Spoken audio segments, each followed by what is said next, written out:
သုံးမပူးလေးတွေဟာအိမ်သားကိုအတူတူသွားကြပါတယ်သူတို့ဘေးကအမျိုးသားဟာသူတို့ရဲ့ဖခင်မှန်သူတို့လုံးဝမသိကြပါဘူးအဲ့ဒီအမျိုးသားကကလေး၃ယောက်လုံးသူ့လိုမျိုးအတိအကျလက်ဆေးတာကိုတွေ့တော့အံ့အားသင့်သွားပြီးဘာလို့သူ့ကိုအတူခိုးနေကြတာလဲလို့ကလေးတွေကိုမေးပါတယ်ဒါပေမဲ့ကလေးတွေကမှသူတို့ကိုကူးချနေတာလို့ညင်းဆိုကြပါတယ်သူတို့ဟာကလေးဘဝကလေးကအမြဲတမ်းအဲ့ဒီလိုပဲလက်ဆေးခဲ့ကြတာပါတယ်အဲ့ဒီအချိန်မှာသူတို့ဟာအမျိုးသားရဲ့တတူးကိုတတိထားမိပြီးဘလောက်တောင်ကြည်ကောင်းလိုက်တယ်လဲလို့ချက်ချင်းချီကြ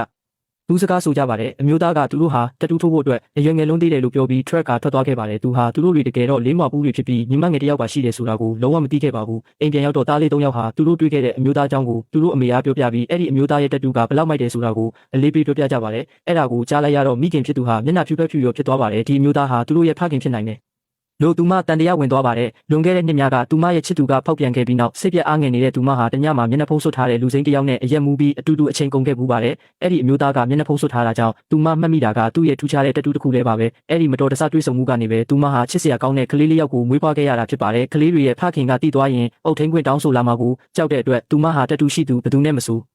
ဝေးနေဖို့ကလေးတွေကိုတတိပေးခဲ့ပါတယ်နောက်ပိုင်းမှာအမျိုးသမီးဟာအလုပ်အင်တာဗျူးသွားတဲ့အခါအဲ့ဒီအမျိုးသားနဲ့မတော်တဆတိုက်မိခဲ့ပါတယ်သူမကတော့ကလေးတွေရဲ့ဖခင်မှမမှတ်မိပေမဲ့အမျိုးသားကတော့သူမကိုချက်ချင်းမှတ်မိသွားပါတယ်အဲ့ဒီအမျိုးသားဟာကုမ္ပဏီရဲ့ CEO ဖြစ်နေပါတယ်ဒါကြောင့်သူဟာသူ့ရဲ့လက်ထောက်ကိုအဲ့ဒီအမျိုးသမီးကိုသူ့ရဲ့အတွင်းရင်းမှုဖြစ်ချက်ချင်းအလုပ်ခန့်ဖို့ပြောခဲ့ပါတယ်အဲ့ဒီညနေကုမ္ပဏီညစာစားပွဲမှာအမျိုးသမီးဟာတီးတန့်ခန်းထဲကနေထွက်လာတော့မျက်နှာဖုံးဆွတ်ထားတဲ့ CEO နဲ့